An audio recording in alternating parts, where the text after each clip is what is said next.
اللہم صلی علی محمد وعلی آل محمد۔ 11ویں والے پیر صاحب کو بریلوی، دیوبندی، اہل حدیث تینوں ہی بزرگ مانتے ہیں۔ برائے مہربانی ان کی نماز کا طریقہ بتا دیں تاکہ اس میں جھگڑا ہی ختم ہو جائے۔ اچھا، یہ 11ویں والے پیر ہے کون ہے؟ ٹھیک ہے، 11ویں والے پیر ہمارے سب کانٹیننٹ انڈیا، پاکستان، بنگلہ دیش کے اندر شیخ عبد القادر جیلانی رحمہ اللہ تعالی المتوفی 561 ہجری۔ کوئی ان کو 11ویں والا پیر کہتا ہے، کوئی غوث اعظم کہتا ہے، کوئی صرف سادہ شیخ عبد القادر جیلانی کہتا ہے۔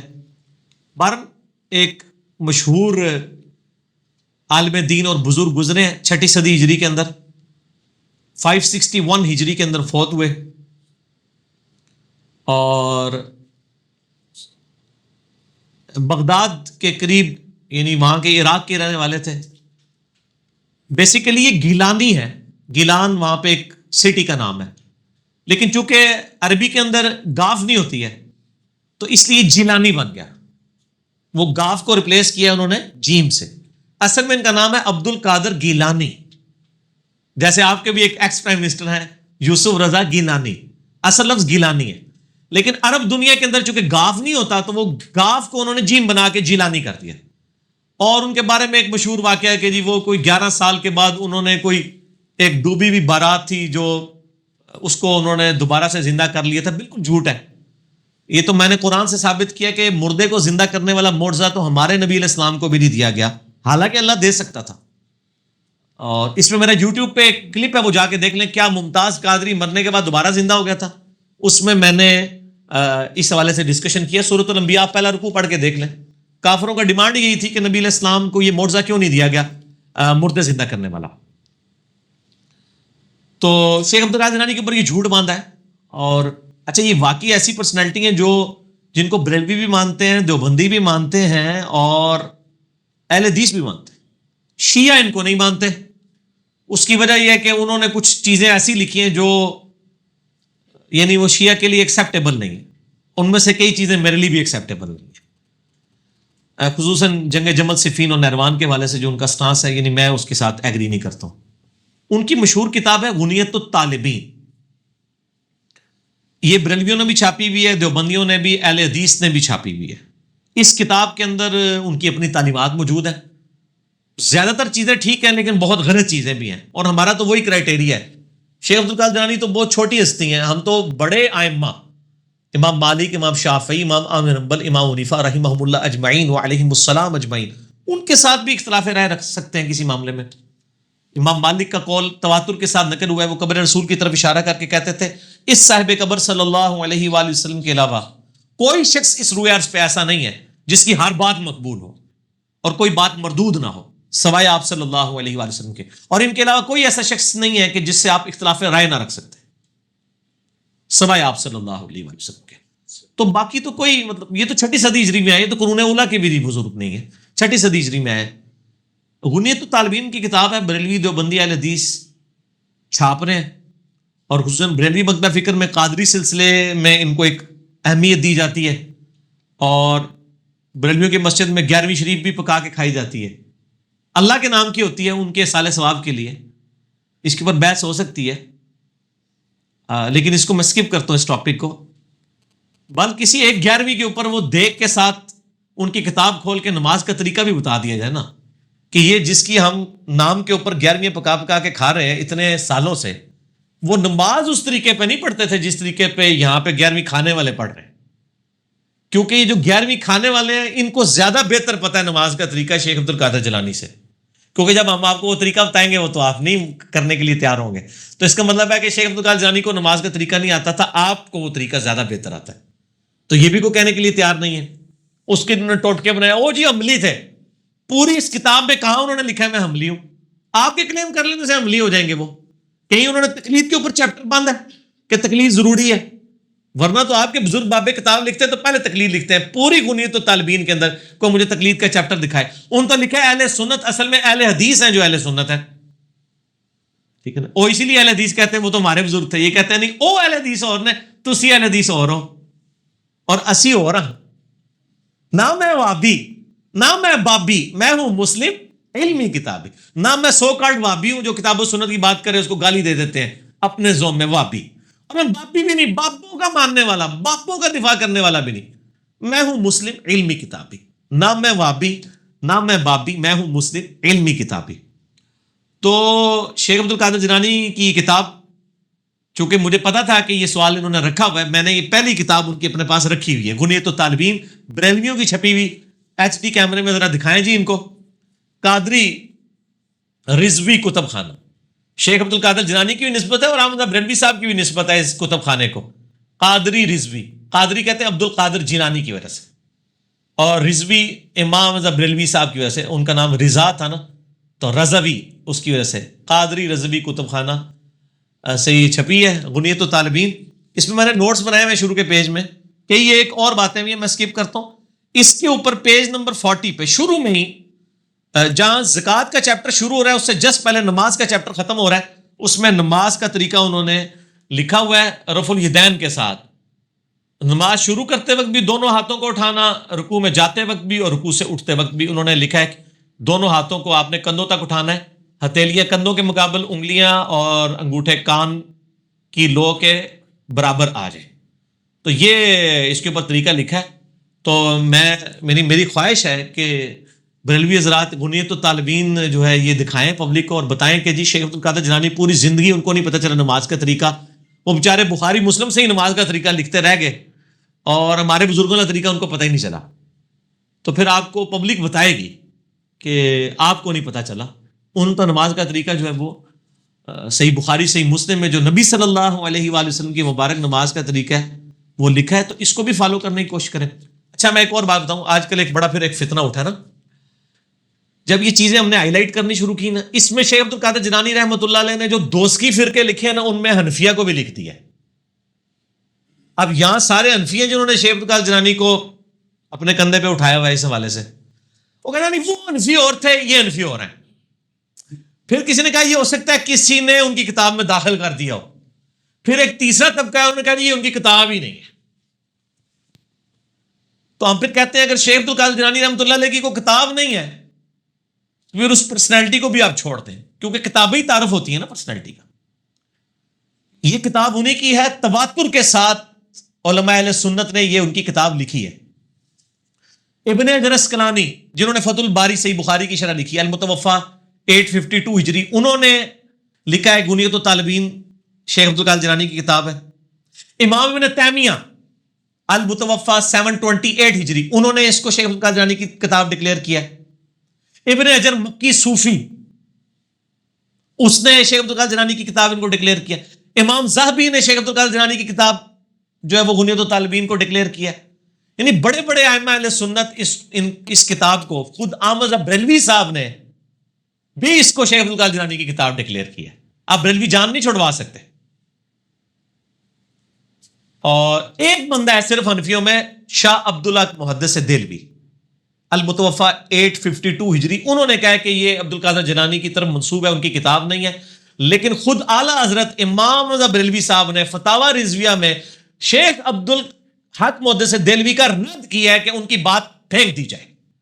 یہ کتاب انہیں, ایک عبدالحق محدث دہلوی کھڑا ہوا ہے, باقی سارے ان کے بڑے بزرگ بابے اور کسی درجے میں ہم بھی جن کو رسپیکٹ دیتے ہیں وہ سب متفق ہیں کہ غنیۃ الطالبین شیخ عبد القادر جیلانی کی کتاب ہے. میں سارے راستے ان کے چور دروازے بند کر رہا ہوں. یہ نہ ہو کل کو کلپ چڑھے 11ویں والے پیر کی نماز کا طریقہ, تو یہ کہ یہ تو کتاب ہی ان کی نہیں ہے. نہ نہیں, یہ تو چھاپ رہے کیوں ہو, پیسے کمانے واسطے. الیاس قادری صاحب بھی اس کتاب کے حوالے دیتے ہیں, ڈاکٹر طالب قادری صاحب بھی حوالے دیتے ہیں. تو یہ کمائی کا ذریعہ ہے یہ کتاب, یہ میں نے تو نہیں گھر چھاپی ہے. بریلوی بھی چھاپ رہے ہیں, دیوبندی بھی, اہل حدیث بھی, سارے چھاپ رہے ہیں. تو آپ اس میں جو کچھ لکھا ہے اس کو فالو بھی تو کرنے کی کوشش کریں نا, ٹھیک ہو گیا, اور وہی فالو کریں جو کتاب و سنت کے مطابق ہے. لیکن آپ کے تو پیر ہیں, یہ کہتے ہیں پہلے فنا فی الشیخ ہوتا ہے, پھر فنا فی الرسول ہوتا ہے, پھر فنا فی اللہ ہوتا ہے, یہی کہتے ہیں نا. تو آپ فنا فی الشیخ ہونا, آپ کی شیخ تو بخاری مسلم میں جو طریقہ لکھا ہے اس کے مطابق انہوں نے نماز کا طریقہ لکھا ہے, رکوع میں جاتے وقت اور رکوع سے اٹھتے وقت رفع الیدین کرنا. آپ اپنے شیخ میں تو فنا ہو کے نہیں رہے ہیں, اور آپ کہہ رہے ہیں کہ جی ہم تصوف کی منزلیں طے کریں گے. آپ کے صوفیوں کے یہ کہتے ہیں پیرانے پیر, سارے پیراں دے پیر, جی قادری, چشتی, نقشبندی, سہروردی, ساروں کے پیر تو بتا رہے نماز کا طریقہ یہ ہے. اچھا پھر یا پھر مانے کہ ساروں کے پیر جو تھے نا ان کو نماز کا طریقہ پتہ ہی نہیں چلا, ان کو پتہ ہی نہیں چلا کہ رفع الیدین تے منسوخ ہو چکے ہیں. وہ جی بت رکھ کے آندے سن تاں ہوندا سی جی, وہ پہلے ایسی بات ہی ختم ہو گیا. یہ ساری گلاں انہاں نوں نہیں پتہ لگا جو معرفت کی نظر سے دیکھتے تھے. اور وہ کہتے ہیں جی وہ قصیدہ غوثیہ میں لکھا ہے کہ میرا پیر میرا مرید مشرق میں ہو مغرب میں ہو, اس کی تہمت کھل جائے تو میں آ کے اس کو باندھ دوں گا. نعوذ باللہ. چیک کر لو, بنانے ہیں میڈیا نو, سارے میڈیا والے فلم بنا دے نے, سارے کھولو تہمتاں چیک کر لینے کہ بندے نے کہ نہیں آ کے. تو یہ پریکٹیکل تو اس طرح چیک ہوگا نا. کوئی ایک تو اپنا جو سب سے بڑا بزرگ ہے نا بھی یہ کہ پکا ان کا فالوور ہے, یہ سب سے اس وقت غوث الاقدام ہے, اور یہ اپنی تہمت جو ہے وہ میڈیا کے سامنے کھولتے ہیں اور دیکھیں ابھی آ کے باندھ لیں گے. تو آپ کا مسکرانا ہی بتا رہا ہے کہ ان کے ساتھ کیا ہوگا. تو خدا کے لیے کتابوں میں جو یہ سارے یہ اوٹ پٹانگ قصیدہ غوثیہ یہ جھوٹے ان کی طرف منسوخ کیا نا, اس سے بھی توبہ کریں. یہ نہیں کہ ان کی طرف جو چیز فتوح الغیب ان کی کتاب ہے جس کے اوپر پوری یعنی اس میں سے اقتباسات لے کے نا, تو وہ گولڈے والے جو تھے پیر نصیر الدین نصیر صاحب انہوں نے کتاب لکھی ہے الجواہر التوحیدیہ فی التعلیمات الغوثیہ, شیخ عبد القادر جیلانی کی تعلیمات کی روشنی میں توحید, اور انہیں صحیح توحید بیان کیا جس کے ایسے لوگوں نے کہا تھا جو اینڈ تھے وہ پیر صاحب وہابی ہو گئے سن. نہ میں وہابی نہ میں بابی, میں ہوں مسلم علمی کتابی. تو وہ کتاب آپ ضرور خریدیں پیر نصیر الدین نصیر صاحب کی, اس میں انہوں نے فتوح الغیب کے حوالے دیے ہیں. شیخ عبد القادر جیلانی کی جو توحید کے اوپر کتاب ہے, وہ کتاب اتنی سخت توحید بیان کرتی ہے کہ یہ تو کہیں گے یہ وہابیوں والی کتاب ہے. اور وہ کتاب اتنی زبردست ہے کہ امام ابن تیمیہ نے اس کتاب کی شرح لکھی ہوئی ہے. امام ابن تیمیہ نے فتوح الغیب کی شرح لکھی ہے, اور انہوں نے شرح میں لکھا ہے کہ شیخ عبد القادر جیلانی کی جو کرامات ہیں یہ تواتر کی حد تک پہنچی ہوئی ہیں. یعنی شیخ عبد القادر جیلانی وہ بزرگ ہیں جن کو امام ابن تیمیہ بھی بزرگ مانتے تھے, اس لیے اہل حدیث نے ان کو یعنی اپروچ کیا ہوا ہے, کیونکہ ان کے بابا جی نے کہہ دیا کہ اے بابا جی بھی ساڑھے بابا جی نے, اگر وہ آن نہ کرتے تو شاید ان کو نہ مانتے. تو غنیت الطالبین پڑھے جی نماز کا طریقہ, 11ویں والے کی نماز کا طریقہ پتہ چل جائے گا. تو پھر آپ کو مدینے والی سرکار کے نماز کا طریقہ بھی چلیں, ہمارے کہنے پہ نہیں ان کے کہنے پہ ہی مان. ٹھیک ہو گیا. اچھا لیکن تصوف کے ایک کافی بڑے بزرگ ہیں امام محمد غزالی, ان کا بڑا مقام حاصل ہے. آخر انہوں نے نماز کا کون سا طریقہ اڈاپٹ کیا, وہ بھی ذرا بتا دیں حوالے کے ساتھ. ہاں جی, امام محمد غزالی رحمہ اللہ تعالی کی نماز کا طریقہ بھی وہی ہے جو بخاری مسلم میں لکھا ہوا ہے. یہ تو شیخ عبد القادر جیلانی سے بھی پہلے گزرے ہیں. شیخ عبد القادر جیلانی فوت ہوئے 561 ہجری میں, اور امام محمد بن محمد غزالی 505 ہجری میں فوت ہوئے ہیں.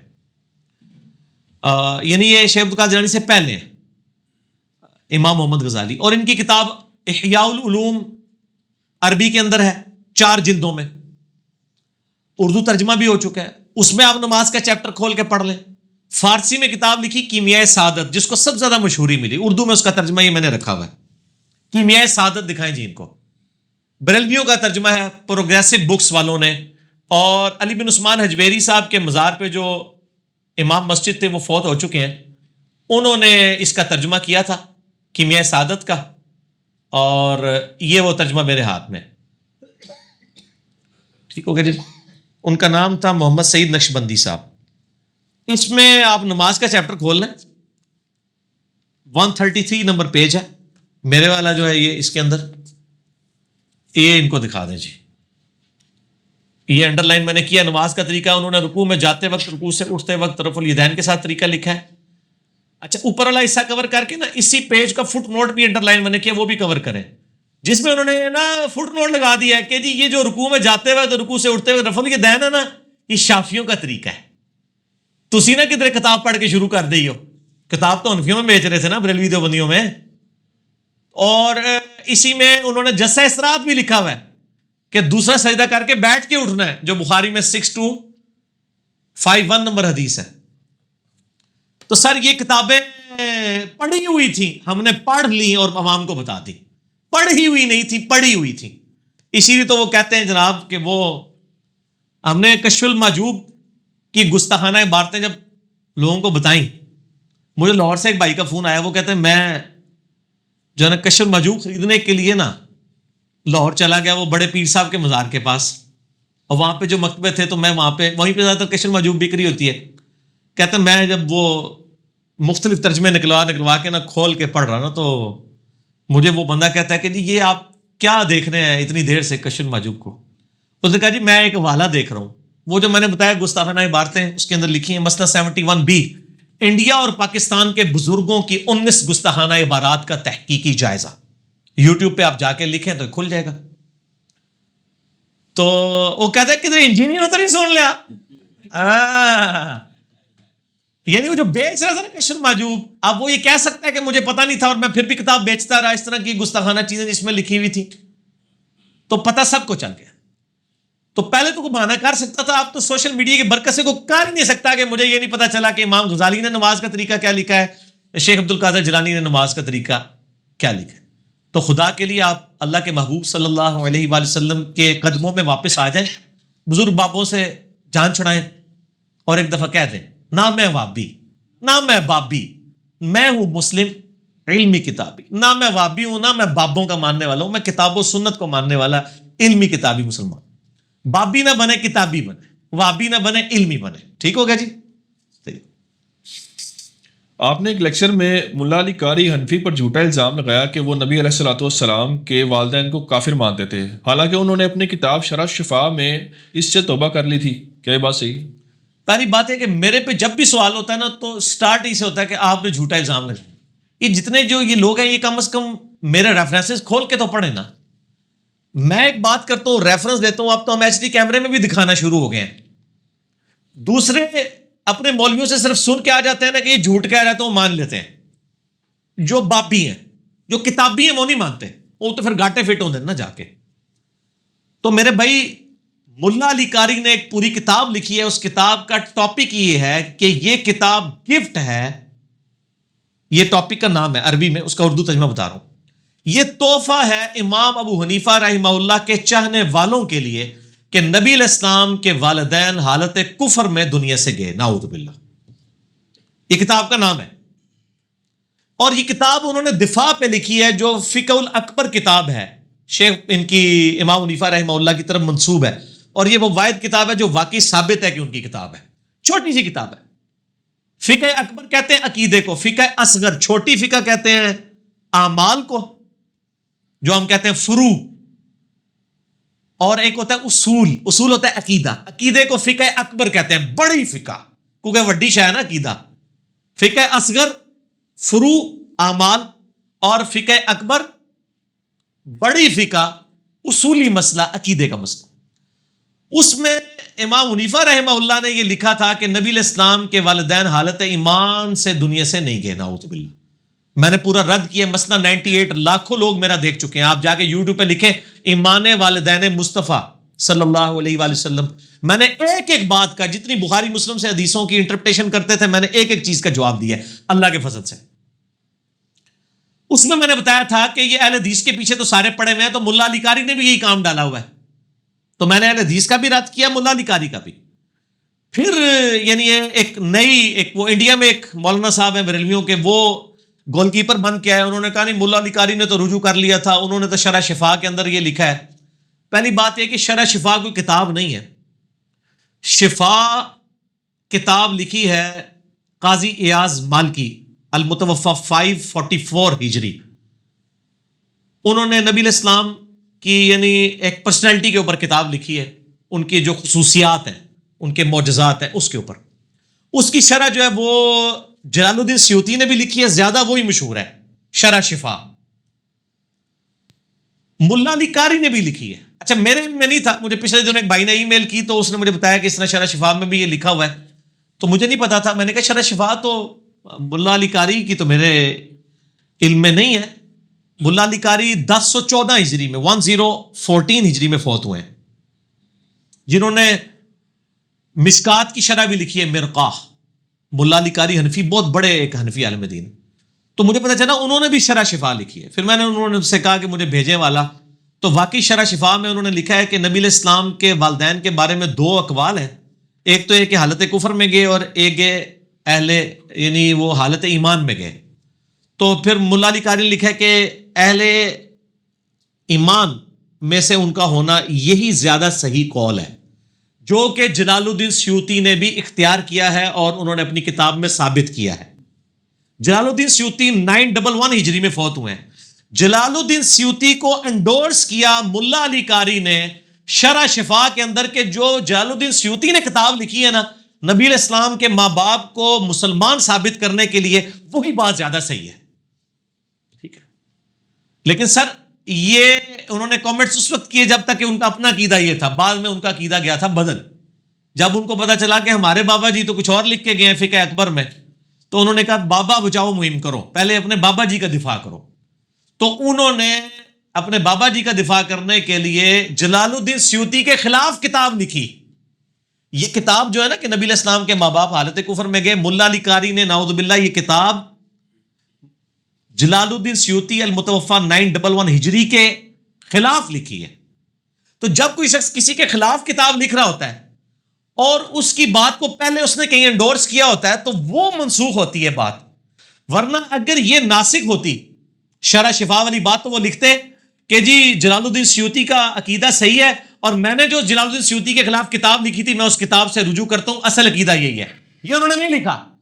اس سے بات ثابت ہوئی کہ پہلے ان کا عقیدہ صحیح تھا، بعد میں انہوں نے سیوطی کے رد میں کتاب لکھی ہے، ورنہ شرح شفا میں وہ لکھتے کہ سیوطی کا جو یہ عقیدہ صحیح ہے میں اس کو انڈورس کرتا ہوں اور میں اپنی کتاب سے رجوع کرتا ہوں جو میں نے سیوطی کے خلاف لکھی ہے، کیونکہ اس وقت تک کتاب نہیں لکھی ہوئی تھی، کتاب بعد میں لکھی ہے، بعد میں عقیدہ ملا علی قاری کا خراب ہوا ہے، پہلے نہیں ہوا۔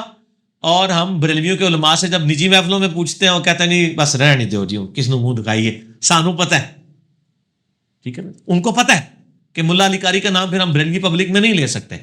بریلوی دیوبندی آج تو نبی علیہ السلام کے کو مطلب ان کے والدین کو مسلمان ہی سمجھتے ہیں نا، اہل فطرت میں سے سمجھتے ہیں نا، وہ مسئلہ 98 میرا دیکھ لیں۔ تو ملا علی قاری نے رجوع نہیں کیا تھا، بلکہ شرح شفا میں ان کا پہلے عقیدہ صحیح تھا، بعد میں انہوں نے یہاں پہ سیوطی کو انڈورس کیا، بعد میں سیوطی کے خلاف کتاب لکھی۔ اگر یہ کتاب پہلے کی لکھی ہوئی ہوتی تو وہ شرح شفا میں لکھتے کہ میں اپنی کتاب سے رجوع کرتا ہوں اور میں بھی اسی پہ آتا ہوں، سمجھ آئی؟ لہٰذا میرا موقف آج بھی اپنی جگہ پہ قائم ہے اور مضبوط ہے، ٹھیک ہو گیا؟ وہ کتاب اگر آپ کے پاس اویلیبل، کتاب تو عربی کے اندر ہے، اس میں مکتبہ شاملہ میں چلے جائیں، عقائد والے حصے میں چلے جائیں تو آپ کو مل جائے گا۔ ہمیں تو اویلیبلٹی کی ضرورت اس لیے نہیں ہے، نہ یہاں پہ ہائی لائٹ کرنے کی اس کو، کہ آلریڈی بریلوی علماء نے باقاعدہ اس کے اوپر کلپ ریکارڈ کرا دیے، انہوں نے مان لیا کہ ان کی کتاب ہے، وہ کہتے ہیں یہ بعد میں انہوں نے کتاب سے رجوع کر لیا تھا۔ آپ جو کہتا ہے رجوع کر لیا تھا تو دلیل آپ ان سے مانگے، اگر وہ رجوع کی دلیل شرح شفا کی عبارت بتاتے ہیں تو اس عبارت میں یہ نہیں لکھا ہوا کہ میں اپنی کتاب سے رجوع کرتا ہوں، یہ تو ان کا پرانا عقیدہ تھا، یہ منسوخ ہوا ہے، ناسخ ان کی کتاب ہے، ٹھیک ہو گیا؟ اچھا بھائی ایک بھائی کا سوال ہے کہ میرے چھوٹے بھائی کے اچانک ڈیتھ ہوتی ہے اور اس سے ایسی قبر میں دفنایا گیا جس کی لمبائی کم تھی اور مجبوراً اس کی ٹانگیں سمیٹ کر دفنانا پڑا۔ اچھا، تو جب ان کی والدہ کو پتہ چلا تو انہوں نے ضد کی کہ قبر کو کھدوا کر دوبارہ اس کو نا کھلی کی جائے قبر اور اس کو صحیح طرح سے دفنایا جائے، تو کیا ایسا کرنا درست ہے شریعت میں؟ یعنی دفنا کے مٹی ڈال چکے ہیں اور اب بعد میں گناہ کرنا چاہتے ہیں؟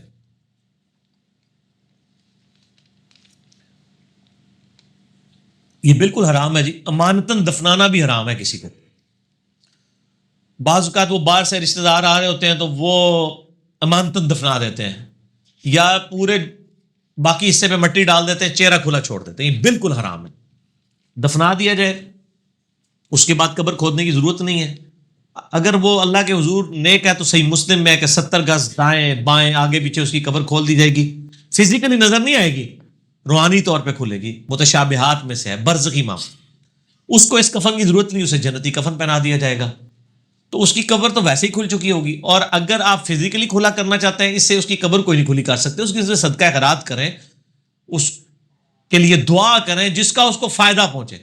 ان چیزوں سے کوئی فائدہ نہیں ہوگا کہ آپ کہیں کہ جی ہم اس کی قبر اب دوبارہ کھودیں اور وہ بڑا یعنی اس کی قبر جو ہے وہ بڑی کر لیں تاکہ وہ آرام سے اس میں لیٹا رہے، اس آرام کے ساتھ کوئی تعلق نہیں، نہ آپ اس کو آرام پہنچا سکتے ہیں۔ صحیح بخاری مسلم کی حدیث ہے، انسان کے 3 دوست ہیں، 2 باہر رہ جاتے ہیں، ایک ہی ساتھ جاتا ہے، اس کا مال اور اس کے رشتہ دار باہر ہی رہ جاتے ہیں، اس کے اعمال اس کے ساتھ جاتے ہیں، تو وہ انشاءاللہ قبر کو کشادہ کر دیں گے۔ باقی ابھی اذان شروع ہو رہی ہے عصر کی، اس کے بعد میں انشاءاللہ تھوڑا سا اس کے اوپر مزید ایڈریس کروں گا انشاءاللہ تعالی وقفے کے بعد انشاءاللہ۔ ہاں جی جناب، نماز عصر کے وقفے کے بعد وہ ڈسکشن ہو رہی تھی قبر جی جی یعنی کھودی جائے کہ نہیں. تو امانتاً دفنانا یا اس طریقے سے قبر کھودنا یہ بالکل غلط ہے جی. اس کی کوئی اسلام میں اجازت نہیں ہے. اگر اللہ کا نیک بندہ ہے تو اللہ تعالیٰ خود ہی کشادہ کر دے گا قبر. اس حوالے سے میں آپ کو ایک حدیث بڑی انٹرسٹنگ سناؤں. صحیح بخاری کے اندر حدیث موجود ہے انٹرنیشنل نمبر کے مطابق 1387 کتاب الجنائز چیپٹر میں.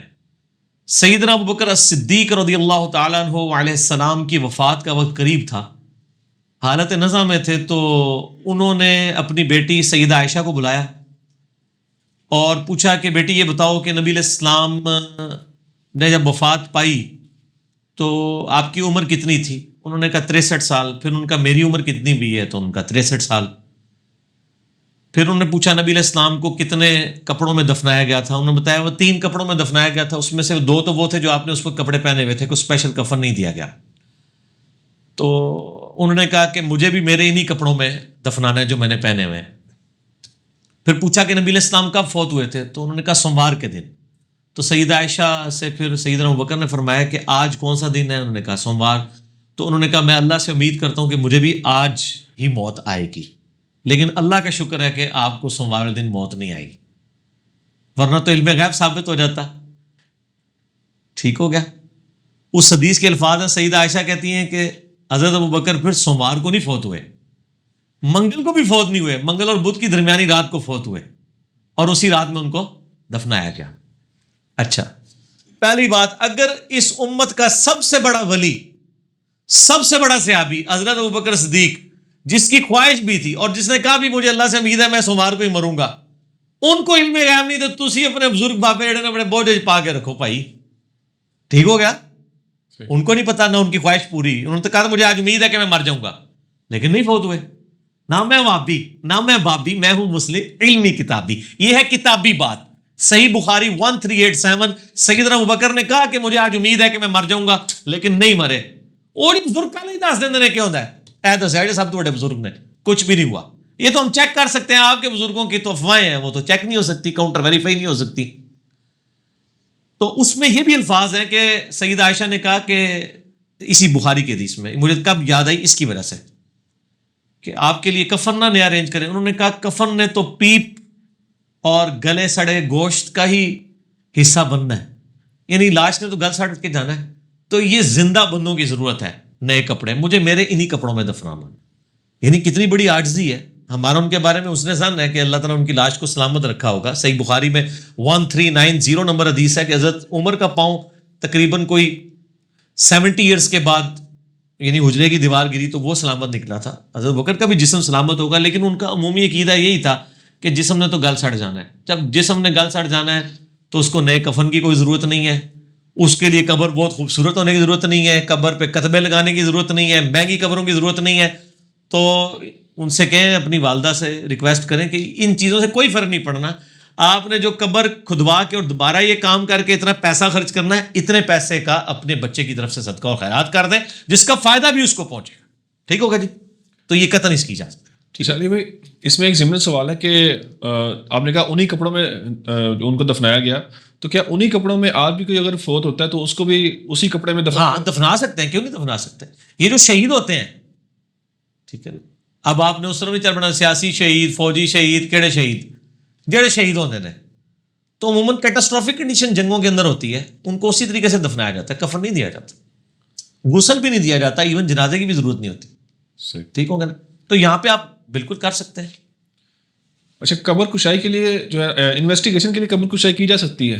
پوسٹ مارٹم اگر جینون کو قتل کا مسئلہ ہے, وہ تو قرآن میں ہے کہ قتل کے مقدمے کی پیروی ہونی چاہیے. باقی ہر مسئلے میں کہا گیا معاف کرو, معافی کی روش اختیار کرو, لیکن قصاص کے معاملے میں ہے کہ انسانیت کی زندگی ہے قصاص کے اندر, قتل کے مقدمے کی پیروی ہونی چاہیے, اس میں معافی نامہ کوئی نہیں ہونا چاہیے.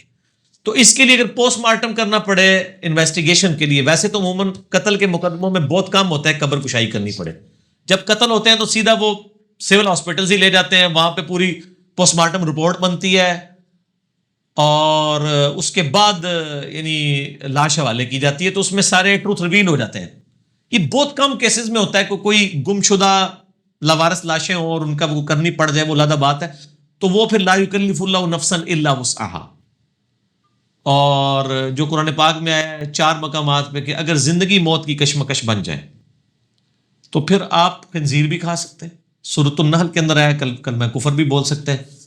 تو یہ مجبوراً اس کیٹاسٹرافک کنڈیشن کے اندر پوسٹ مارٹم کے لیے اگر قبر کشائی کرنی پڑے پھر لمیٹڈ لوگ جائیں. اور اس میں یہ بھی خطرہ ہوتا ہے نا, یہ جو لوگ بڑے خواہش رکھتے ہیں جی قبر کھلی کر دیں یہ کر دیں, کل اس میں تو اتنا تعفن ہوتا ہے کہ وہاں کھڑا نہیں کوئی ہو سکتا.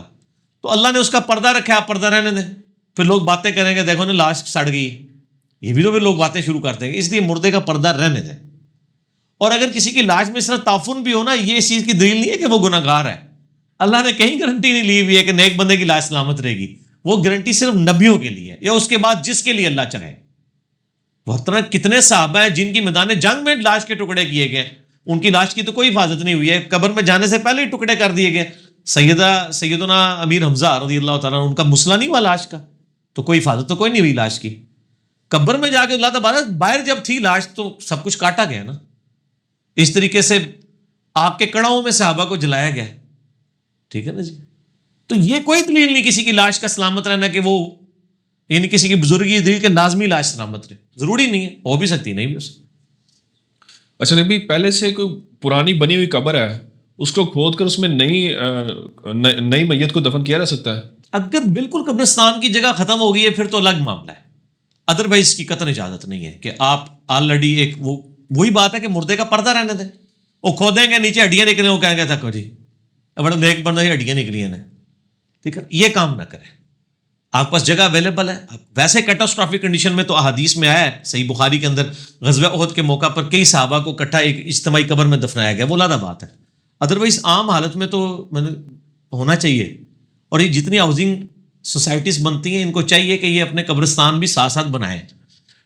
اسی طریقے سے شہر جیسے جیسے کھلتے جاتے ہیں, آبادی بڑھتی ہے, گورنمنٹ کا کام ہے کہ وہ گرد و نواح کی زمینیں جو بڑی سستے داموں زرعی زمینیں بکری ہوتی ہیں, بعد میں جب شہر کے اندر آتی ہیں وہ لاکھوں روپے مرلہ ہو جاتی ہیں, پہلے وہ ہزاروں روپے کنال ہوتی ہیں, اس وقت خرید کے وہ وقف کر دیں قبرستان کے لیے. یہ لوگ خود کریں نا جی, جس طرح باقی کام کر رہے ہوتے ہیں اس طرح این جی اوز کا کام ہے نا کہ وہ قبرستان کے لیے بھی جگہ وقف کریں. کئی لوگوں نے کی ہوئی ہیں. اور اکثر قبرستان تو یہ ہمارا جو جہلم کا قبرستان ہے لاکھوں قبریں ہوں گی اس میں, یہ ہندوؤں نے وقف کیا ہوا ہے. اور وہ 2 ہندو جو ہیں ان کی قبریں ابھی بھی موجود ہیں, ان کو جلایا نہیں گیا تھا, ان کی قبریں بیچ میں موجود ہیں. ہندوؤں نے دیا ہوا ہے قبرستان. تو مسلمانوں تسی بھی تھوڑی جی قربانی کر لو. ٹھیک ہے نا. اچھا علی بھائی, قبریں ختم کر کے وہاں پر مسجد بنانا جائز ہے؟ نہیں جی, قبرستان میں مسجد نہیں بن سکتی. بخاری مسلم میں حدیث ہے کہ تمہیں منع کرتا ہوں قبروں کو سجدہ گاہ بنانے سے. اس سے مراد یہ قبرستان میں آپ نماز بھی نہیں پڑھ سکتے, کیونکہ ابو داؤد ترمذی نسائی ابن ماجہ میں بھی ایک سنن اربعہ میں حدیث موجود ہے کہ نبی علیہ السلام نے فرمایا کہ حمام میں اور قبرستان میں نماز نہیں ہوتی. تو آپ بے شک قبر کے آثار مٹا دیں, بھالو قبرستان تو تھا, پھر مردے کو نکالنے کی تو ویسے ہی اجازت نہیں ہے آپ کے. جی یہاں پہ بھی ہمارے جہلم کے اندر کئی قبریں ہیں جو آستہ آستہ نشان مٹائے پہ لوگوں نے مکان بنا لیے, اوپر مسجدیں بنا لی. ایسی مسجدوں میں نماز نہیں پڑھنی چاہیے جہاں پہ آپ کو یہ شورٹی ہے کہ یہاں پہ نیچے قبریں تھیں. آپ قبروں کی بات نہیں کر رہے, نبی علیہ السلام نے الگ سے قبر کے اوپر نماز پڑھنے سے ہی منع کر دی, چاہے آپ کی اس کو سجدے کی نیت ہے یا نہیں. ٹھیک ہے. اچھا علی بھائی, غدیر خم کے موقع پر نبی علیہ الصلوۃ والسلام نے قرآن اور اہل بیت کو چھوڑا تھا. سورہ فرقان میں آیت نمبر 30 میں قرآن چھوڑنے کی شکایت کا ذکر ہے جو نبی علیہ السلام کریں گے. اہل بیت کو چھوڑنے سے متعلق شکایت کا ذکر کس آیت اور حدیث میں ہے؟ یہ کئی آیات اور کئی احادیث کے اندر ہے. نبی علیہ السلام نے جو غدیر خم پہ فرمایا تھا صحیح مسلم میں 6225 سے 6228 تک, میں اپنے بعد 2 بھاری چیزیں چھوڑ کے جا رہا ہوں. ان میں سے پہلی چیز اللہ کی کتاب ہے, اس میں ہدایت ہے, نور ہے. تم اللہ کی کتاب کو پکڑو, اپنا تعلق اس کے ساتھ مضبوط کرو. جو اس کو پکڑے گا وہ ہدایت پہ ہوگا, جو چھوڑ دے گمراہ ہو جائے گا. اور دوسری چیز میرے اہل بیت ہیں, میں اپنے اہل بیت کے معاملے میں تمہیں اللہ کا خوف دلاتا ہوں. اہل بیت کو پکڑنے کا نہیں کہا تھا, ان کے ساتھ حسن سلوک کا 3 دفعہ فرمایا تھا. تو اہل بیت کے ساتھ جنہوں نے حسن سلوک نہیں کیا ان کو بھی عذاب ملے گا. یہ سورۃ الفرقان میں ہے نا, وقال الرسول یا ربی ان قوم اتخذوا هذا القرآن مہجورا. نبی علیہ السلام شکایت کریں گے کہ میری قوم نے قرآن کو پیٹھ کے پیچھے ڈال دیا تھا. تو اہل بیت کے ساتھ زیادتی کی شکایت بھی قرآن میں موجود ہے. سورہ الاحزاب کی آیت نمبر 56 ہے, ان اللہ وملائکتہ یصلون علی النبی. اس سے اگلی آیت اللہم صلی علی محمد وعلی آل محمد, آیت نمبر 57 ہے، ان الذین یؤذون اللہ ورسولہ لعنہم اللہ فی الدنیا والآخرہ، بے شک جو لوگ اللہ اور اس کے رسول کو تکلیف دیتے ہیں دنیا اور آخرت کی زندگی میں، ان پر اللہ کی لعنت ہے، اور اللہ تعالیٰ نے ان کے لیے ذلیل و خوار کر دینے والا عذاب تیار کر رکھا ہے۔ سورۃ الاحزاب آیت نمبر 57، اور اسی پہ میرا ایک مسئلہ نمبر 57 بھی ہے بزرگ پرستی کے اوپر، تو وہ 57 اسی کی نسبت سے رکھا ہوا تھا۔ جو لوگ یعنی اہل بیت کے ساتھ جنہوں نے ظلم کیا، ان کے ساتھ وہ اللہ اور اس کے رسول کو تکلیف دینے والے ہیں، ان پہ تو لعنت ہے دنیا اور آخرت۔ ظالموں کے اوپر لعنت بھیجی گئی ہے، آخرت میں اتنا سخت عذاب ہے۔ پھر بخاری مسلم میں حدیث ہے کہ میرے حوض کوثر پہ ایسے لوگ آئیں گے، میں پہچانتا ہوں گا، میں کہوں گا یہ میرے ساتھی ہیں، اصحابی اصحابی، مجھے بتایا جائے گا انہوں نے دین سے الٹے قدم پھیر گئے تھے، تو میں کہوں گا سحقن سحقن لمن غیر بعد، ان پر پھٹکارو، ان کو مجھ سے دور کر دو جنہوں نے میرے بعد میرا دین بدل دیا۔ پھر بخاری مسلم میں آتا ہے کہ نبی علیہ السلام نے فرمایا انصار میرے بعد تم پر ظلم ہوں گے اور لوگوں کو تم پر ترجیح دی جائے گی، تم صبر کرنا یہاں تک کہ حوض کوثر پہ مجھے آ کے ملنا۔ تو حوض کوثر پہ ملنے کا مطلب یہ ہے کہ وہ وہاں پہ تمہیں بدلہ ملے گا، اور بدلہ کیسے ملے گا کہ جن لوگوں نے انصار پہ ظلم کیا ہے، یزیدی پارٹی جتنی ہے، سحقن سحقن لمن غیر بعد، پھٹکار ان کو مجھ سے دور کر دو۔ تو موجود ہے، بے شمار جگہ پہ موجود ہے۔ کیا عورتیں قومی یا صوبائی اسمبلی کی ممبر بن سکتی ہیں؟ قومی اسمبلی اور صوبائی اسمبلی کی ممبر بنے، لیکن پردے کے اندر، جس طرح جماعت اسلامی کی ریزرو سیٹس کے اوپر عورتیں ہیں، ماشاءاللہ پورا نقاب کیا ہوتا ہے انہوں نے، چہرے کا بھی نقاب کیا ہوتا ہے، مرد و عورت کا اس طریقے سے ڈائریکٹ اختلاط نہ ہو، یعنی بیچ میں نہ گھسی ہوئی ہو، لادہ سے سیٹوں میں بیٹھیں، ضرور بیٹھیں، ممبر ہو سکتی ہیں لیکن اوورآل لیڈر نہیں ہو سکتی۔ وہ صحیح بخاری کے اندر حدیث موجود ہے کہ جب کسرا کا بادشاہ مرا تو انہوں نے اس کی بیٹی کو اپنا سربراہ چن لیا تھا، تو نبی صلی اللہ علیہ وآلہ وسلم نے فرمایا وہ قوم کبھی فلاح نہیں پا سکتی جو اپنا لیڈر کسی عورت کو چن لے۔ اور یہ حدیث صحیح بخاری میں آتی ہے، ایک صحابی کہتے ہیں کہ مجھے جنگ جمل کے دنوں میں اس حدیث نے بڑا نفع دیا، میں نے ارادہ کیا تھا میں عائشہ کا ساتھ دوں حضرت علی کے خلاف، میں اس حدیث کی وجہ سے پیچھے ہٹ گیا کہ چونکہ حضرت عائشہ لیڈرشپ کے اوپر ہیں اور ان کو چن لیا گیا حضرت علی کے خلاف، تو یہ عورت ہیں اور عورت کبھی فلاح نہیں پا سکے گی۔ اور وہی ہوا، جنگ جمل میں سیدہ عائشہ کو شکست بھی ہوئی۔ اور دیکھیں انہوں نے کوئی لحاظ نہیں کیا کہ نبی کی بیوی ہیں دنیا اور آخرت میں، انہوں نے حدیث کو پرائرٹی دی کہ بھی نبی علیہ السلام نے فرمایا تھا کہ عورت کی حکمرانی نہیں ہے تو عائشہ کی حکمرانی بھی قبول نہیں ہوگی رضی اللہ تعالیٰ عنہا وسلام اللہ علیہا۔ تو اوورآل حکمرانی نہ ہو، باقی نچلے درجے پہ ظاہر ہے سیدنا عمر نے بھی عورتوں کی ڈیوٹی لگائی ہوئی تھی نا، عورتوں کے معاملات کو دیکھنے کے لیے، ٹھیک ہے نا۔ خود سیدہ عائشہ بھی کئی معاملات نبی علیہ السلام کے جو فیمیل سے ریلیٹڈ تعلقات تھے، مسائل بتانے کے اعتبار سے، وہ حضرت عائشہ کی ڈیوٹی لگائی تھی نا، لیڈرشپ انہی کے حوالے تھی نا، بعد میں بھی عورتوں کو تعلیم دیتی رہی ہے نا، وہ والا معاملہ ٹھیک ہے، لیکن اوورآل لیڈرشپ کے اوپر نہ ہو، ویسے سپورٹو ہو، صوبائی اسمبلی کے ممبر بھی ہو، قومی اسمبلی کی بھی ہو، لیکن ان کی تصویریں نہ چوراہے کے اوپر لٹکائی جائیں کہ جی اس کو چنے یہ کریں، صرف نام کی حد تک ہو۔ ابھی بھی اگلا سوال ہے، سورہ لقمان آیت نمبر 14 دودھ پلانے کے لیے 2 سال کی مدت بیان ہے، اور سورہ احقاف میں 15 نمبر آیت ہے، اس میں وضع حمل اور دودھ پلانے کی مدت جو ہے نا وہ 30 ماہ ہے، یعنی کہ 2.5 سال بنتی ہے، تو اس حساب سے 6 ماہ کی مدت میں کیا وضع حمل ممکن ہے؟ دیکھیں یہ جو قرآن پاک کو سمجھنے کے لیے آپ کو یہ بات سمجھنی چاہیے، قرآن و احادیث کی جو کتابیں یہ میتھمیٹکس کی بکس نہیں ہیں، اس میں فگرز کو اس طریقے سے میچ نہیں کرنا چاہیے، یہاں پہ لٹریچر کی زبان میں بات ہوئی ہے۔ صحیح بخاری کے اندر حدیث آپ کو اوپر تلے حدیثیں ملیں گی، کچھ صحابہ کہہ رہے ہیں کہ نبی علیہ السلام 63 سال کی عمر میں فوت ہوئے، 63 ایئرز ایج، اور بخاری میں ہی ہے کچھ صحابہ کہہ رہے ہیں 60 سال کی عمر میں فوت ہوئے، 60 ایئرز۔ اب آپ کہیں کہ صحابہ ساتھ تھے، 60 اور 63 میں تو بڑا فرق ہے، 19-20 کا فرق تو نہیں ہے۔ عرب میں ایک کلچرل چیز تھی کہ وہ اپروکسیمیٹلی بات کرتے تھے، عرب کے کلچر میں 63 اور 60 ایک ہی ہے، 63 کو راؤنڈ آف کریں گے 60 ہی بنے گا۔ تو قرآن پاک لٹریچر کی بک ہے، لٹریچر کی بک میں اس طرح کی نیٹی گٹیز نہیں ہوتی۔ اگر قرآن کہتا ہے نا کہ جی وضع حمل اور پلس دودھ چھڑانے کی عمر 2.5 سال ہے، تو اس سے مراد اب بریک اپ آپ شروع کر دیں جی، وہ 24 مہینے تو ہو گئے دودھ پلانے کے 2 سال، اور 6 مہینے میں پریگنینسی جو ہے وہ آئیڈینٹیفائی ہو کے وضع حمل ہو گیا، نہیں، یہ اپروکسیمیٹلی بات ہوئی ہے، 33 مہینے ہی ہے عموماً، بعض کا جلدی بھی ہو جاتی ہے ڈلیوری، 6 مہینے والی ڈلیوریز بھی ہوئی ہوئی ہیں، لیکن عموماً ظاہر ہے کہ وہ یہ 33 مہینے ہوتا تو ہمارے میتھمیٹکس میں وہ زیادہ بہتر فگر ہوتا، لیکن قرآن چونکہ لٹریچر کی بک ہے، لہٰذا قرآن جب یہ بات کر رہا ہے نا 30 مہینے، تو وہ 33 کو راؤنڈ آف کر کے 30 ہے، لہٰذا اس میں کوئی ایسا مسئلہ نہیں، ٹھیک ہو گیا۔ اس طریقے سے حضرت یونس علیہ السلام کے بارے میں آتا ہے کہ ہم نے یونس کو 1,00,000 اور اس سے کچھ زیادہ لوگوں کی طرف مبعوث کیا تھا، ٹھیک ہے نا، وہ تقریباً کیوں بات ہو رہی ہے، ایگزیکٹ فگر آ جاتا کہ 1,00,000 یا 1,10,000، قرآن اس طریقے سے ہی بات کرتا ہے، لٹریچر کی کتاب ہے، لٹریچر کا اپنا ڈیکورم ہوتا ہے۔ چلیے بھائی، اگلا سوال ہے کسی بھائی کا کہ ہماری مسجد میں نماز عشاء کا فکس ٹائم ہے، جبکہ ایک شخص کی وجہ سے ہمیشہ جماعت لیٹ کھڑی ہوتی ہے، تو اس حوالے سے شریعت کا کیا حکم ہے؟ یہ شخص تو عموماً مسجدوں کے اندر امام مسجد ہی ہوتا ہے، اور وہ بھی زیادہ تر اہل حدیثوں کا، باقی تو امام بڑے سہمے ہو رہتے ہیں اور بیچارے 5 منٹ پہلے ہی آگے بیٹھ جاتے ہیں، اہل حدیث والوں نے نہ پہلے والی سنتیں پڑھنی ہوتی ہیں نہ بعد والی، الا ماشاء اللہ جس کو اللہ توفیق دے، تو اس لیے ان کو تو اتنی ٹینشن نہیں ہوتی، وہی عموماً 2-3 منٹ لیٹ آتے ہیں۔ یہ تو ہم بھگت رہے ہیں جدھر ہم بھی نماز پڑھتے ہیں، یعنی وہ انتظار کرتے رہتے ہیں امام صاحب کب نمودار ہوں گے۔ بریلوی دیوبندیوں کی مسجدوں میں تو اس طرح نہیں ہوتا، یا کہیں گاؤں ایریا میں کوئی چودھری صاحب کے لیے کوئی ہو جائے تو یہ اس طرح کا رکنا کسی اسپیشل بندے کو پروٹوکول دینے کے لیے وہ تو حرام ہے۔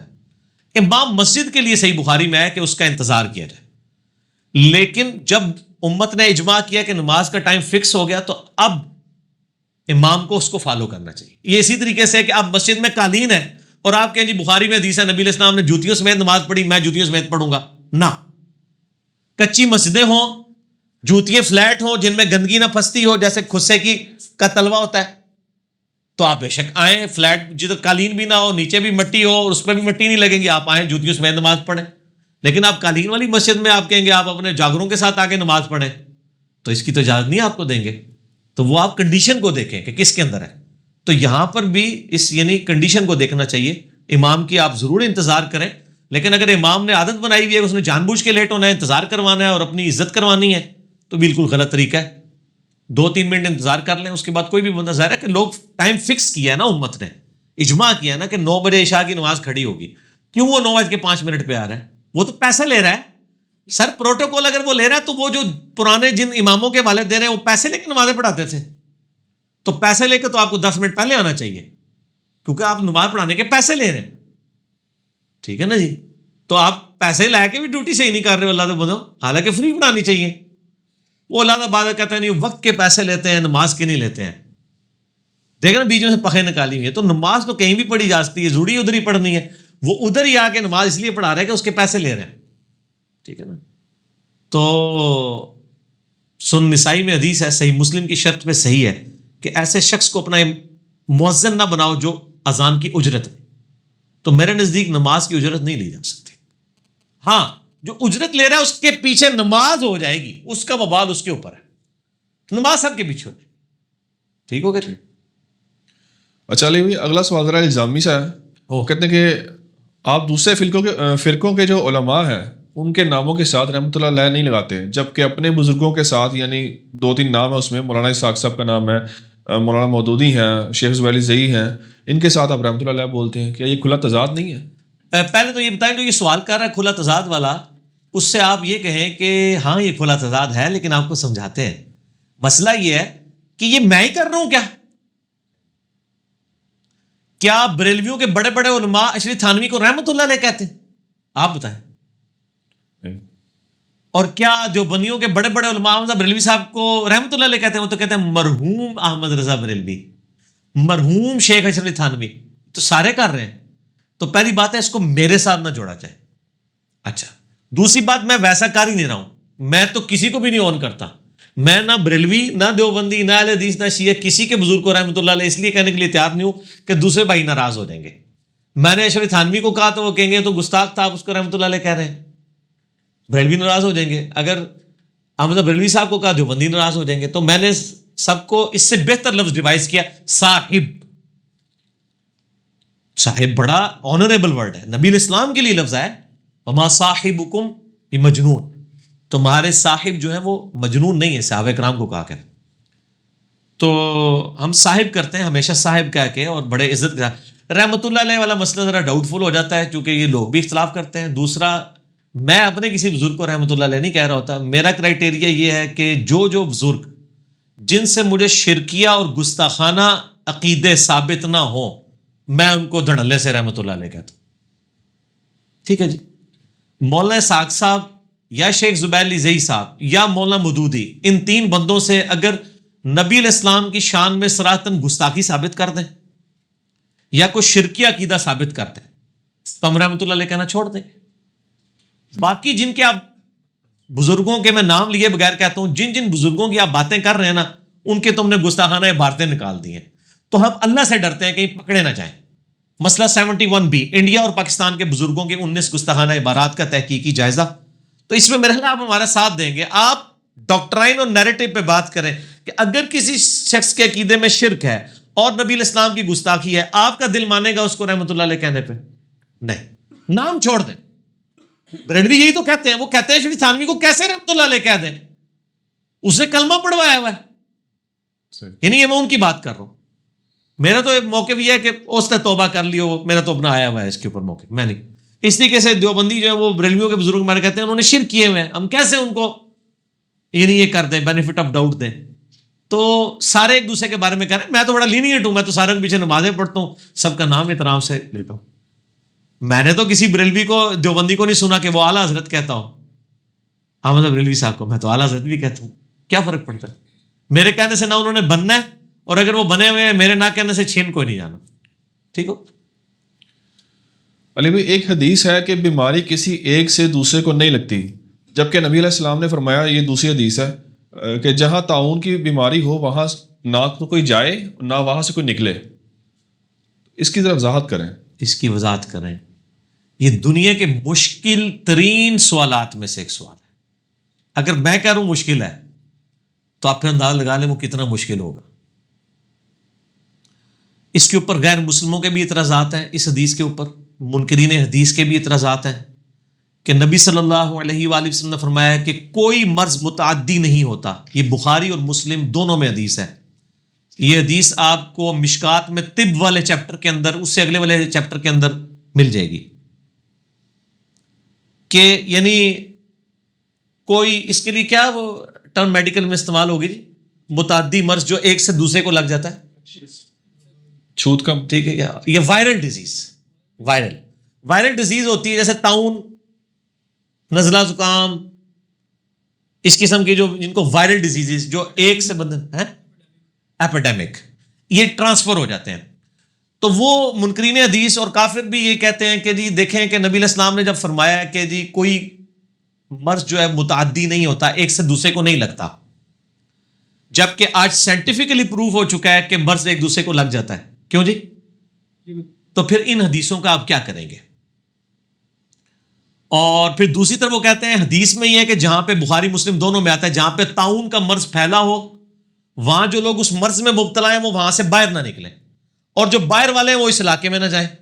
اور سارے ایک اور حدیث بھی ہے بخاری مسلم کی کہ جو بیمار اونٹ ہے نا اس کو صحت مند اونٹوں کے ساتھ شامل نہ کرو. یہ بھی بخاری مسلم میں حدیث ہے. وہ کہتے ہیں جب متعدی نہیں ہے تو پھر کیوں؟ اچھا, یہ متعدی والی جو حدیث ہے اس میں آگے یہ بھی الفاظ ہیں بخاری مسلم میں کہ ایک شخص نے عرض کیا کہ یا رسول اللہ صلی اللہ علیہ وآلہ وسلم, اگر ایک مرض دوسرے کو نہیں لگتا تو ہم دیکھتے ہیں کہ ایک بیمار اونٹ کو جب صحت مند اونٹوں میں لا کے بٹھایا جاتا ہے وہ سارے بیمار ہو جاتے ہیں. جیسے مرغیوں میں آپ نے وہ رانی کھیت کی بیماری ہے, ایک مرغی کو لگتی ہے آگے لگتی چلی جاتی ہے. تو نبی صلی اللہ علیہ وآلہ وسلم نے اس کے جواب میں ارشاد فرمایا کہ اگر تم یہ سمجھتے ہو کہ اس مریض اونٹ کی وجہ سے باقیوں کو یہ بیماری لگ گئی ہے تو جو پہلا اونٹ تھا اس کو بیماری کس نے لگائی تھی؟ اللہ نے. یہ الزامی جواب ہے. ٹھیک ہے نا جی. تو اصل میں اس میں یعنی میری نظر میں اس کے دو آنسر ہو سکتے ہیں. ایک تو یہ کہ نبی علیہ السلام فی نفس ہی رضا بالقدر کے اوپر ایمفسائز کر رہے تھے کہ آپ کا ایمان تقدیر پہ ہونا چاہیے. یہ ضروری نہیں ہے کہ جہاں پہ وبائی مرض پھیلا ہے ضروری آپ کو مرض لگ جائے گا. کئی لوگ ہیں جو اس مرض کے گڑھ میں رہتے ہیں ان کو بیماری نہیں ہوتی ہے نا جی. آپ دیکھ لیں نا شام کے اندر جب طاعون کا مرض پھیلا, حضرت معاذ بن جبل فوت ہوئے, ان کی جگہ یزید بن ابی سفیان بن گئے گورنر, ان کو بھی مرض لگ گیا. پہلے ابو عبیدہ ابن جرح فوت ہوئے طاعون کے مرض میں, ان کی جگہ وہ بن گئے معاذ ابن جبل, ان کی جگہ پھر وہ بھی طاعون کے مرض میں فوت ہوئے, ان کی جگہ یزید بن ابی سفیان بن گئے, وہ بھی طاعون میں مر گئے. ان کے مرنے کے بعد معاویہ کو چن لیا گیا, ان پہ طاعون کا عرصی کوئی نہیں اثر ہی نہیں ہوا. کیوں ہنستے ہوئے ہو یار؟ دیکھیں نا, اگر اسی طریقے سے تقدیر ہی غالب آنی ہوتی تو حضرت معاویہ کو بھی طاعون ہو جاتا, وہ اسی ایریا کے اندر سے بچ گئے.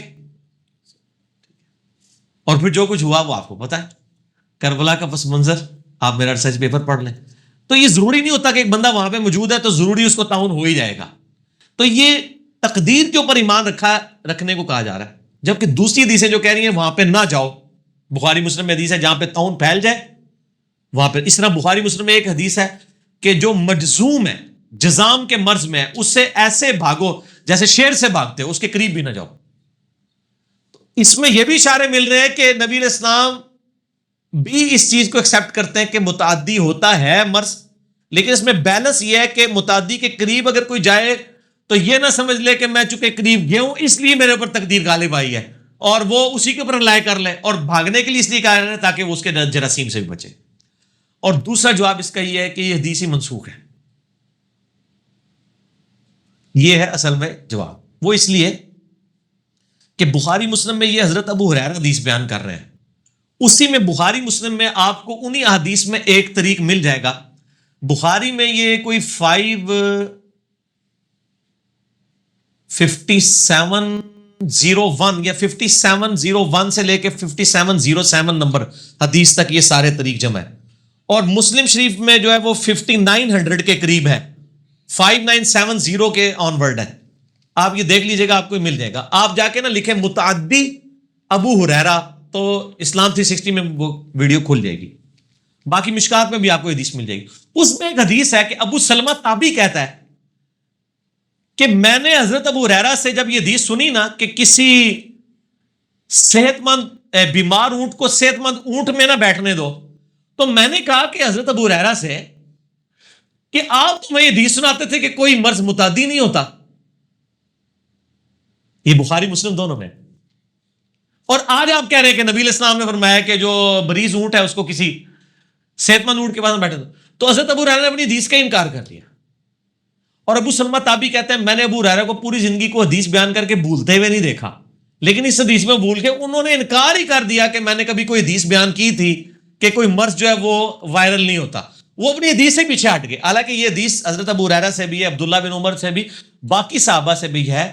واقعی حضرت ابو ہریرہ اپنی بیان کردہ حدیث بھول گئے, اور تابعی کہتے ہیں ہمیں تو یاد تھا کہ انہوں نے یہ حدیث بیان کی ہوئی ہے. اچھا, اس کی شرح میں بعض لوگوں نے کہا کہ حضرت ابو ہریرہ بھول گئے تھے, اور بعض لوگوں نے کہا کہ حضرت ابو ہریرہ بھولے نہیں تھے. بیسیکلی وہ اس حدیث کا انکار کرتے تھے اور اس کو منسوخ تصور کرتے تھے.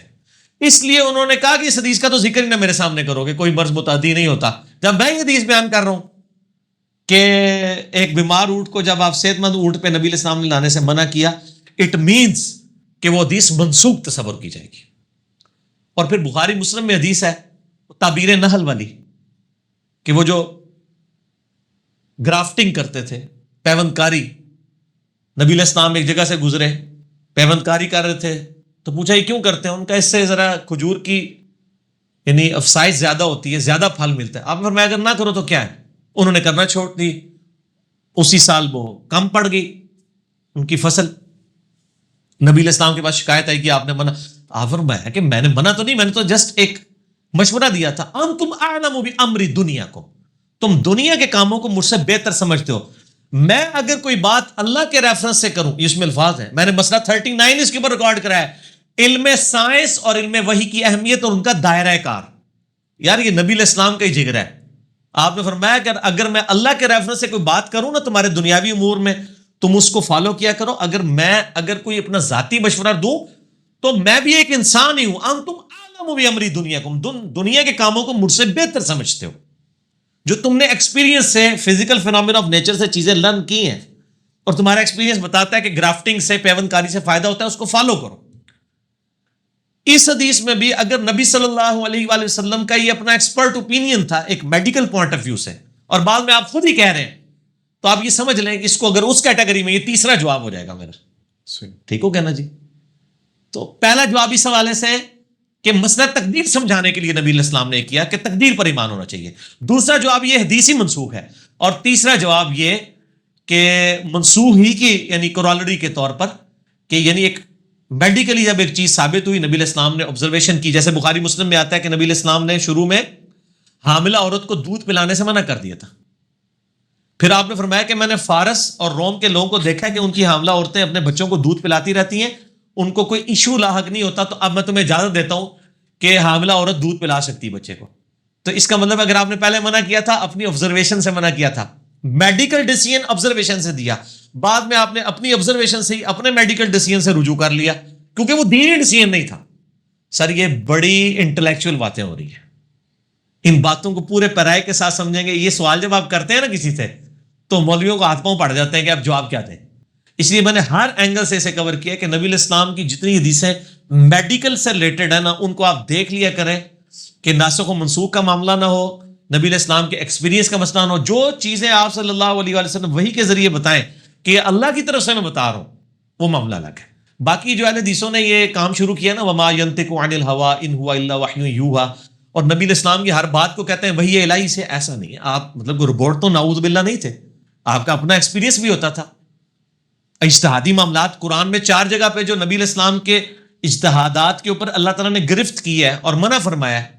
جیسے سورہ ال عمران میں آتا ہے کافروں کے لیے بدعا نکل گئی تو اللہ نے فرمایا آپ کو کوئی اختیار نہیں ہے, اللہ چاہے تو ان کو ہدایت بھی دے سکتا ہے. اور خالد بن ولید کو ہدایت مل گئی 19 سال کے بعد, حضور کے اعلان نبوت کے 19 سال کے بعد. پھر رومن پرشین امپائر بھی اللہ نے اسی بندے سے الٹوائی جس کو حضور نے بدعا دی تھی کہ اللہ ایسی قوم کو کیسے ہدایت دے گا جنہوں نے اپنے نبی کا چہرہ جو ہے وہ خون سے رنگ دیا. صحیح مسلم میں موجود ہے, قرآن میں بھی ہے, اللہ نے منع کر دیا. اس طرح غزوہ بدر کے قیدیوں کو آپ صلی اللہ علیہ وسلم نے چھوڑ دیا تھا, کتنی سخت آیات نازل ہوئی. سورہ توبہ کے اندر آتا ہے کہ منافقین کو غزوہ تبوک پہ جانے کی اجازت دے دی تھی, اللہ نے فرمایا اے نبی اللہ آپ کو معاف کرے, آپ نے ان کا بہانہ کیوں قبول کیا. تو اس طرح آپ دیکھ لیں ہمارے نبی جو ہے وہ بڑے ریئلسٹک ہیں, اور بریلوی دیوبندی اہل حدیثوں کے بزرگ بھی ریئلسٹک ماننے کے لیے ان کو تیار نہیں. کہتے نہیں, ان سے پوچھیں غلطی, ہاں جی غلطی پیغمبر کے علاوہ ہر بندے سے ہو سکتی ہے. اچھا اپنے بزرگ کی کو 8-10 غلطیاں گنوائیں, استغفر اللہ, ساتھ ہی استغفر اللہ پڑھ دیں گے, تو اس کا مطلب آپ اپنے بزرگوں کو معصوم مانتے ہیں, اور آپ جینوین غلطیاں بھی بتا دیں, ماننے کے لیے تیار ہی نہیں ہے. ٹھیک ہے نا جی. تو نبی صلی اللہ علیہ وآلہ وسلم میں یہ حوصلہ تھا, آپ نے فرمایا میں اللہ کے ریفرنس سے کوئی بات کروں لے لو, انتم اعلم بامری دنیاکم, انتم اعلم بامور دنیاکم بھی آتا ہے, امری دنیاکم بھی آتا ہے, دونوں الفاظ آتے ہیں. تم دنیا کے کاموں کو بہتر سمجھتے ہو. یعنی مجھے آپ چھوڑے, نبی علیہ السلام کو تو ہم سینٹر نہیں کرتے, وہ پھر گستاخی کے فتوے لگا دیں گے. مجھے یہ بتائیں آج اگر حضرت ابو بکر, عمر, عثمان و علی آ جائیں, کیا وہ موبائل فون آپریٹ کر سکتے ہیں جب تک ان کو سکھائیں نا؟ اب میں کو جی اتنے بڑے بزرگ ہیں ان کو موبائل نہیں آتا, اور وہ اللہ کے ساتھ تعلق ہے, اللہ ان کو ڈائریکٹ سکھا دے.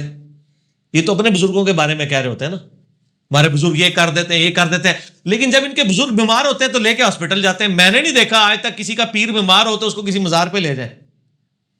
تو آنو مزار تو بلانے نے, بزرگوں کو بلانے نے دعا کرنے واسطے.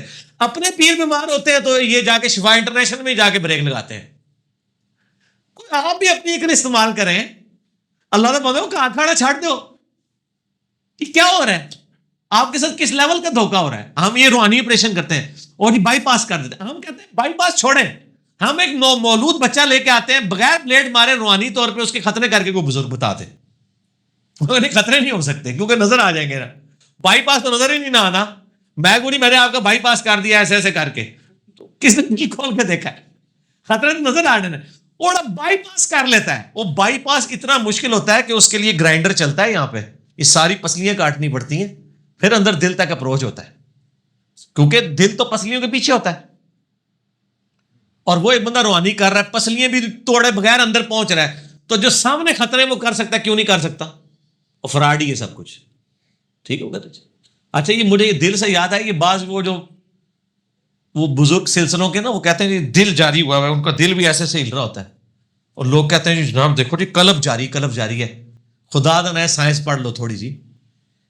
دل پہلی بات ہے یہاں پہ تو ہوتا نہیں, دل یہاں پہ ہوتا ہے, سینٹر سے تھوڑا سا آف لیفٹ سائڈ پہ, اور پسلیوں کے پیچھے ہوتا ہے. سر یہ جو سامنے دھڑک رہا ہوتا ہے نا ایسے ایسے, وہ دل نہیں ہوتا, وہ یہ مسلز ہوتے ہیں. اگر دل یہاں دھڑکنا شروع ہو گیا تو وہ پسلی توڑ کے باہر آ چکا, بندہ ہی نہیں زندہ رہ سکتا. سر پسلی کتنی یعنی مضبوط ہوتی ہے, اس کے پیچھے دل ہے. اگر اس کے پیچھے جتنا بھی دھڑک لے وہ پسلی سے نکل کے تو باہر نہیں آ سکتا. یہاں پہ جو ایسے ایسے وہ گوشت ہل رہا ہوتا ہے نا, وہ اوپر والے مسل ہوتے ہیں. آپ ان کی پریکٹس کریں, وہ یہاں پہ بھی آپ کو مسل وہ والے موو کروا کے بتا دیں گے ایسے ایسے کر کے, کیونکہ وہ تو مسل ہل رہے ہیں نا, دل تو ہل ہی نہیں رہا. دل کیسے, دل تو اندر ہے, وہ اس کا ہلنا اندر تک ہی ہے. دو آپ کے امپورٹنٹ آرگن ہیں اور سب سے مضبوط جگہ پہ اللہ نے رکھے ہیں, ایک دماغ کھوپڑی کے اندر اور دوسرا دل پسلیوں کے پیچھے. آپ دیکھ لیں اتنی زور زور کی ٹکریں ہوتی ہیں, اگر یہ کسی نازک جگہ پہ ہو تو لوگوں کی ڈیتھ ہو جائے. تو یہ جو باہر دھڑک رہا ہوتا ہے نا, انجینئر صاحب تو پہلے دل جاری ہوتا سی, وہ نہیں ہوتا. وہ کہتا نہیں انجینئر صاحب آ گئے. اچھا علی بھائی, اچھا انجینئر ہے نا کی تھی ڈاکٹری نے جی. ٹھیک ہے, اچھا چائے آ گئی ہے جی, چائے کا وقفہ کر لیتے ہیں, اسی کے اوپر چائے کا وقفہ ہو جائے. ٹھیک ہے.